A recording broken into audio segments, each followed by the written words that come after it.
first important thing is the location. You have to find a dope location. Not only that it has to be good, the location has to be affordable. A lot of people who do events, from showcases to like fashion shows, whatever event, they overpay for the venue. And that is usually your biggest cost. That's usually your biggest cost. So if you overpay for the venue, you kind of downhill from now. There definitely is no profits, and that's the truth. So the venue is very important. Now, there's different ways to get venues. Like I done it all. Like I put the cash up for a venue, and like I said, there were situations where I overpaid for the venue. That $300-400 that you pay extra cuts into the profit. Like now, let's say you barely broke even. You only made 400. You broke even, but by saving that $400 on the venue, you might have made $400 profit, if that makes sense. So the venue is very key. When you're looking for the venue has to be in a high traffic area, right? It's a pop up shop. We want people to pop up, and don't think you're going to invite a lot of people and a lot of people's going to come to the pop up shop. Once people hear the word pop up shop, they know it involves spending and money. It involves me having to come and supporting a whole bunch of vendors. And sometimes you feel like the odd man out, so you end up buying you end up buying stuff that you really don't need. So when you promote it as a pop-up shop, just understand it's going to be hard to get traffic. I gotta keep it real with you. If your cousins came to the first two pop-up shops, they spend 120, 150. They supported all the vendors, and they made you look good. That third one, you invite them, they gonna be like, I did do the other two, and I don't got 150 to spend today. So you definitely want a high traffic area. Like I said, the cost gotta be good. I even went to certain places, certain venues, like restaurants on a slow day and asked for that spot for free, right? Because I'm about to drum up some traffic and you get to keep the bar. So you just got to be creative in how you get the spot. Some people do it in their backyards. You know what I mean? So that's nothing. But I don't want nobody, because, I'm in New York City. So when I go rent a venue, they want 1,800, $2,000. A lot of you guys is in different parts of the country where you could make it rock. You could make it rock for real cheap. But let's do some basic math, because I'm in New York, right? I'm in New York, so this will help you guys. Most spots is gonna cost about $1,500, like a decent spot where I could get about 20 plus vendors. In New York City, it's gonna cost me $1,500 for the day. You might be like, yo, Cali, I don't got $1,500. I say, but remember, you are selling vendor spots. There's a vendor fee. Every vendor who sells at this event has to pay a fee to be a part of this event. So me, I've been running every 60 days with the event, and I'm gonna give you guys my play.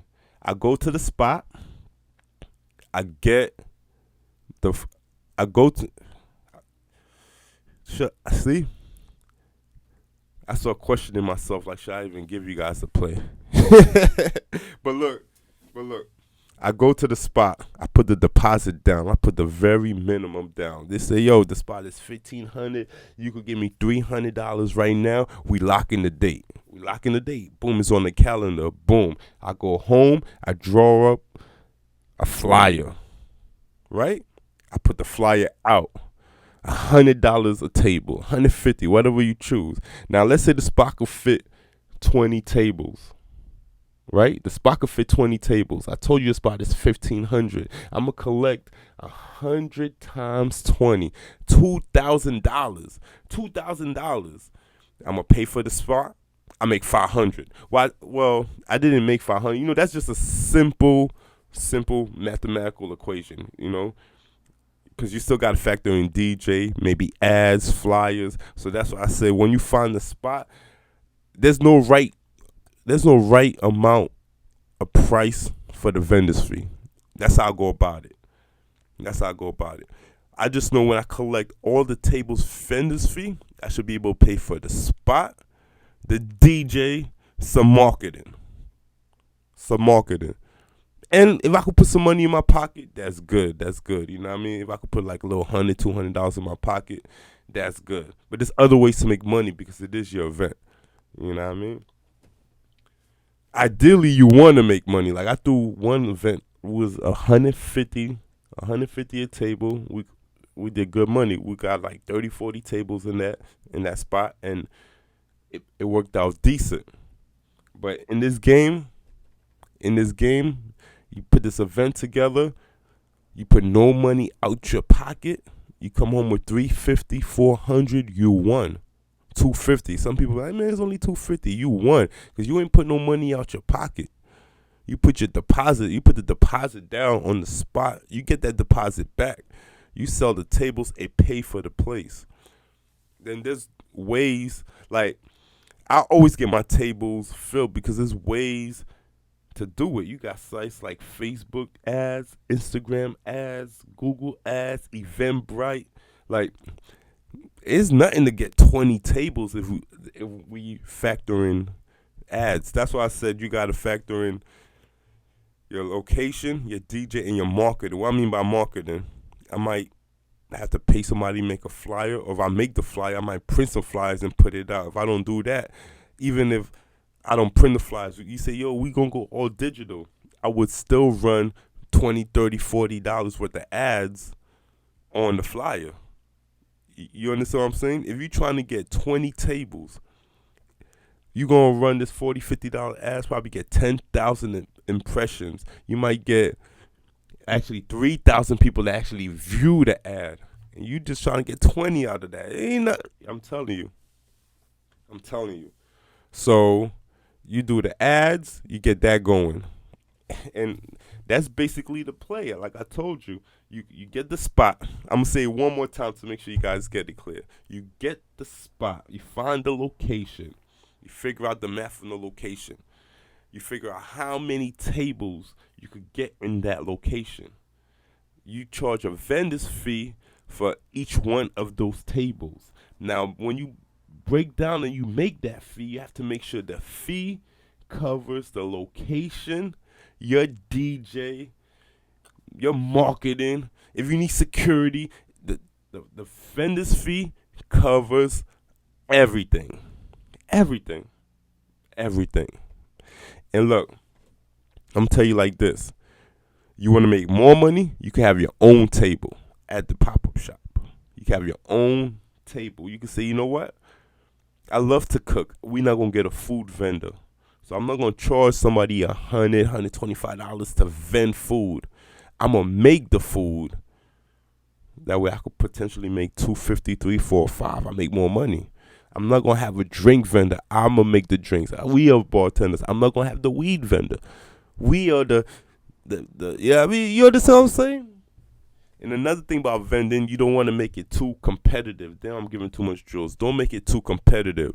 You got food vendor. You have 1 or 2 food vendors. You got hair vendors. Just have 1 hair. Clothing, like 1 or 2 clothing. Drinks, 1 drink. Don't make it competitive. Don't have 4 people with their liquor brands trying to compete and cutthroat each other. Nah, this is the sponsored liquor brand for this event. You know what I mean? And people would respect you more. And even if they don't make too much money, they come to the next event.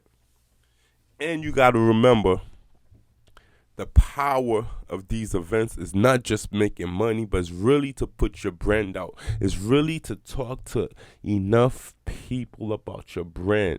So I had some brands, because there was more pricier. They don't make as much money at my events. But why do they come? Because the people is there and they put their brand out. I have MLM people come to my event. Like, they pay for a vendor's fee with the hopes of recruiting. Why? Because the people is there. You know what I mean? So The pop-up shop is not only about coming and making these cash transactions. Of course it's good. Of course we want to make our vendors feedback. Of course we want to leave with profit. But the power in networking is more better. You know what I mean? Like, it's more powerful. That's why it's the power of networking. It's super powerful, and that could lead to future sales and contracts, and who knows in the future? Who knows? So yeah, I mean, if you guys, I just give you guys some gems on how to make some quick money. You really don't need no money. You just need to know how to move, man. And that's how I've been making money my whole life, just being creative. You know what I mean? Please like, comment, subscribe if you like this type of video, man. I'm gonna be back with videos, and I ain't do the video today. It's more just the audio because we trying different things, but we building the channel, man. Please like, comment, subscribe. It's your boy Calico. I'm out of here. Bow.